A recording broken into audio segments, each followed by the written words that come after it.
continuer notre petite série où je vous montre quelques versets qui indiquent et qui prouvent que le salut est uniquement pour Yasharal et personne d'autre.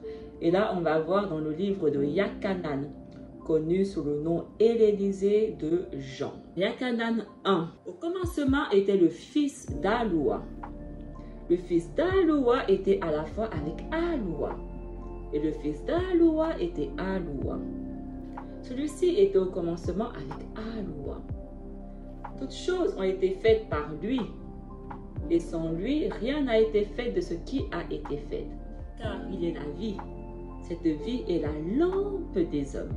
Si vous suivez mes enseignements, je pense que vous commencez déjà automatiquement à comprendre plein de choses. De quels hommes on parle ici? Est-ce qu'on parle des hommes comme les chrétiens racontent tous les hommes du monde? Les hommes ici dont on parle, c'est Yasharal. Ce n'est pas les hommes du monde entier comme les chrétiens racontent là. Si on continue toujours le même chapitre un peu plus bas, il est véritablement une lampe et il illumine chaque homme dans ce monde. C'est Yakanan qui parle. Yakanan, c'était un Hébreu, un Israélite. Et il dit, il est la lampe qui illumine chaque homme dans ce monde. Donc, il est très précis. Le monde en question, Yasharal. On voit encore ici un magnifique exemple où le monde est utilisé pour parler de la terre de Sion, pour parler de Yasharal. Il est éternel et le monde a été fait par lui. Mais le monde ne le reconnaît pas. Yasharal a été fait par lui. Mais Yasharal ne le reconnaît pas. Et la puissance de ses paroles, même ceux qui ne le reçoivent pas. Seulement, à tous ceux qui le reçoivent, à tous ceux du monde qui le reçoivent, à tous ceux de Yasharal qui le reçoivent, il donne la capacité qu'ils soient faits les fils d'Alaïm, ceux qui croient en son nom. On a vu que seuls les enfants de Yasharal sont les fils d'Alaïm, de Yahuwah.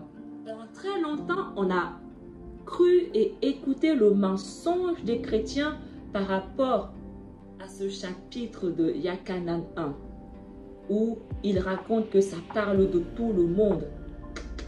Il est temps maintenant de commencer à comprendre la vérité de Yahuwah et à se détacher du mensonge des chrétiens. Ça ne parle pas du monde entier, ça parle du monde Yasharal, la terre de Sion, les fils d'Aloua. Le Mashiach qui a été envoyé est leur lumière. C'est lui qui les éclaire, qui les guide, qui leur montre le chemin qui mène à Sion, leur terre, leur monde, dont ils ont été retirés pour être dispersés parmi les païens, dans des terres étrangères. Donc Yahuwah a envoyé son fils pour les rassembler afin qu'ils puissent reprendre en possession le monde. Et on peut lire dans le livre de Yashayahu 9, le verset 1. Le peuple qui marchait dans les ténèbres verra briller une grande lumière. Elle resplendira sur ceux qui habitaient le pays dominé par d'épaisses ténèbres. Ils étaient dans les ténèbres. Et c'est pour ça que Yahuwah leur a envoyé la lumière, qui ne sont pas nés de sang, ni de la volonté de la chair, ni de la volonté de l'homme, mais ils sont nés de la volonté d'Aloua. Ils sont nés de la volonté d'Aloua. Ils ont été choisis par Yahuwah. Voilà pourquoi on les appelle les élus, les choisis. Et ainsi, Aloua a été fait chair et a habité parmi vous. Il s'adresse au monde. Où est-ce que Yahusha a habité lorsqu'il est venu? Parmi Yasharal. Donc le vous en question, c'est Yasharal. Donc le monde, c'est Yasharal. Et nous avons vu sa lumière. Nous avons vu sa lumière. Qu'il est Ehad, seul, et a été engendré du Père, qui est plein de grâce et de vérité. Si on continue, toujours le chapitre 1, Yakanan a témoigné de lui et criait en disant, c'est celui dont j'ai dit, celui qui est prêt à venir après moi, existait il y a longtemps, même avant les jours. Et par sa complétude, chacun d'entre nous a obtenu la grâce et par lui est la grâce. Yahusha est la grâce. Il est le salut qui nous vient du Père, Yahuwah. Car la loi a été donnée à travers Masha. Véritablement, la grâce et la vérité sont venues à travers Yahusha Mashiach. La loi a été donnée à travers Masha. À qui la loi a été donnée à travers Masha? À Yasharal. Donc Yasharal a obtenu la loi à travers Masha et Yasharal a réellement obtenu la grâce et la vérité à travers Mashiach. Le chapitre 3, comme Masha a soulevé et élevé le serpent dans le désert, ainsi il est obligé que le Fils de l'homme soit soulevé, afin que les fils de l'homme qui croient en lui ne périssent pas, mais atteignent la vie éternelle. Car Elohim aime tellement le monde qu'il a donné son Fils unique, un seul engendré au monde, afin que celui qui croit en lui ne périsse pas, mais ait la vie éternelle. Il est très important de comprendre ce qui est écrit là-dedans. Les chrétiens ne comprennent pas un mot de ce qui est écrit là-dedans. En tout cas, on n'a pas la même compréhension biblique. Et ils ne comprennent pas parce qu'ils ne sont pas israélites. Donc, dès le moment où tu n'es pas israélite, c'est sûr et certain que tu ne comprends pas un mot de la Bible. Ce n'est pas moi qui le dis, c'est Yahuwah qui le dit. Lorsque nous lisons le Tanakh, la Torah, dans le désert, les enfants de Yasharal ont été rebelles envers Yahuwah. Donc, pour les punir, il leur a envoyé plein de serpents venimeux pour les tuer. Et afin que la plaie s'arrête, parce qu'ils tombaient comme des mouches, Yahuwah a dit à Masha ce qu'il devait faire pour stopper la plaie. Il devait soulever le serpent. Mais c'était une représentation de ce que Yahuwah allait faire à travers Mashiach. Donc la manière dont Masha a soulevé le serpent pour que les enfants de Yasharal arrêtent de mourir comme des petits pains, c'est de la même manière que Mashiach a été soulevé sur la chaîne et trame afin que les enfants de Yasharal arrêtent de mourir. Et c'est exactement ce qui est écrit, afin que les fils de l'homme qui croient en lui ne périssent pas, mais qu'ils atteignent la vie éternelle. Parce que si Mashiach n'avait jamais été soulevé, comme Masha a soulevé le serpent, la plaie ne se serait jamais arrêtée. On aurait continué à périr, à tomber comme des petits pains. Et pourquoi Mashiach a été sauvé? Parce que Yahuwah aime tellement le monde. Le monde Yasharal. Parce que Yahuwah aime tellement Yasharal qu'il ne veut pas que Yasharal périsse entièrement. Mais que quiconque croit en lui, quiconque ne se rebelle pas, mais croit en lui, ne périsse pas, mais ait la vie éternelle. Si on continue un peu plus bas, le même chapitre 3, car Yahuwah n'a pas envoyé son Fils dans le monde afin de juger le monde, mais afin que le monde soit sauvé à travers lui, et que quiconque croit en lui n'est pas jugé. Mais quiconque ne croit pas en lui est déjà jugé. Tous les enfants de Yasharal qui ne croient pas en lui sont déjà jugés. Et tous les enfants de Yasharal qui vont croire en lui ne seront pas jugés. Parce qu'ils ne croient pas dans Yahuwah, le seul engendré, fils d'Yahuwah. Et voici l'apparence du cœur. La lampe est venue dans le monde. Mais les hommes aiment les ténèbres et l'obscurité plus que la lampe, car leurs actes sont mauvais. C'est exactement ce que le livre de Yeshayahu dit. Le monde qui vivait dans les ténèbres, la raison pour laquelle ils vivent dans les ténèbres et l'obscurité, c'est parce qu'ils aiment les ténèbres et l'obscurité plus que la lumière. Et leurs actes sont mauvais. Les hommes en question, c'est Yasharal. Le chapitre 4. Et quand les Shomronim vinrent à lui, ils le supplièrent de rester là avec eux. Alors il resta 2 jours. Puis encore plus crurent en lui à travers ses paroles. Et ils dirent à la femme, « Nous n'avons pas cru à travers tes paroles, mais nous avons entendu nous-mêmes et nous avons appris à connaître que c'est en vérité le Sauveur du monde. » Après 2 jours, il partit de là et alla en Guélila. Et il rendit témoignage qu'aucun prophète n'a d'honneur dans sa propre terre. Donc les Shomronim, ce sont ceux de Samarie. C'est pour ça qu'il est resté avec eux pendant 2 jours. Il est le sauveur de Yasharal. Donc on voit qu'encore une fois le monde Yasharal. Chapitre 5. Je suis venu dans le monde de la part de mon Père, mais vous ne me recevez pas. Si un autre vient dans son monde, vous le recevrez. Il est venu dans le monde, Yasharal, et Yasharal ne l'a pas reçu. Mais si un imposteur vient vers Yasharal, Yasharal va le recevoir.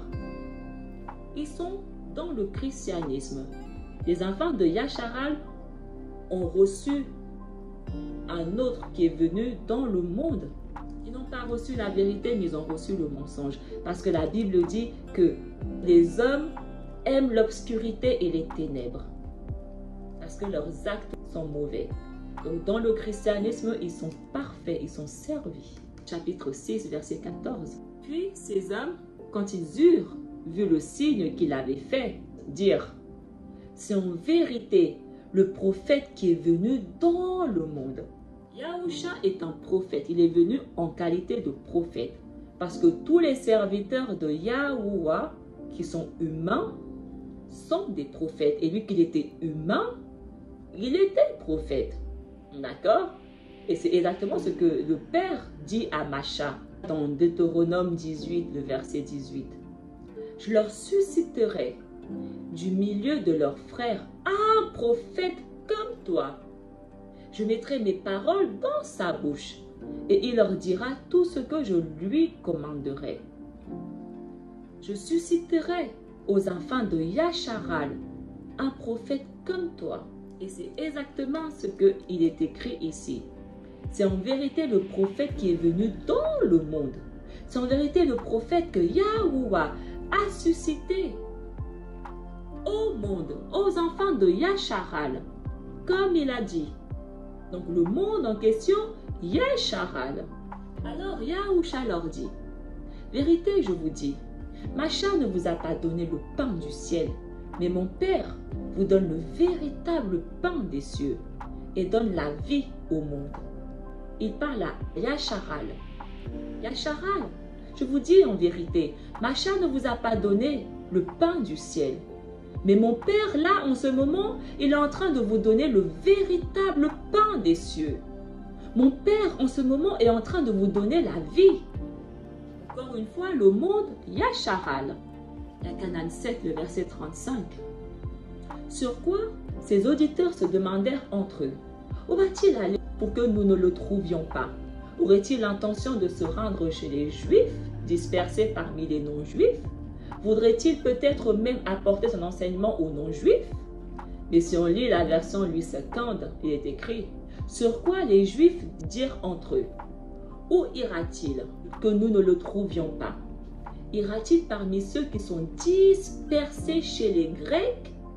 Et enseignera-t-il les Grecs? » Donc on voit ici qu'il y a des enfants de Yasharal qui sont dispersés chez les Grecs. Et ils sont appelés les Grecs. Et c'est effectivement ce qu'il a fait. Il a envoyé ses Talmudim vers les Grecs. Ceux qui sont dispersés parmi les Grecs. Donc quand la Bible dit qu'il n'y a plus ni Juifs ni Grecs, Ça ne parle pas des étrangers. Les Grecs en question, ce sont les dispersés qui sont chez les Grecs, les païens, les brebis perdues. Chapitre 8.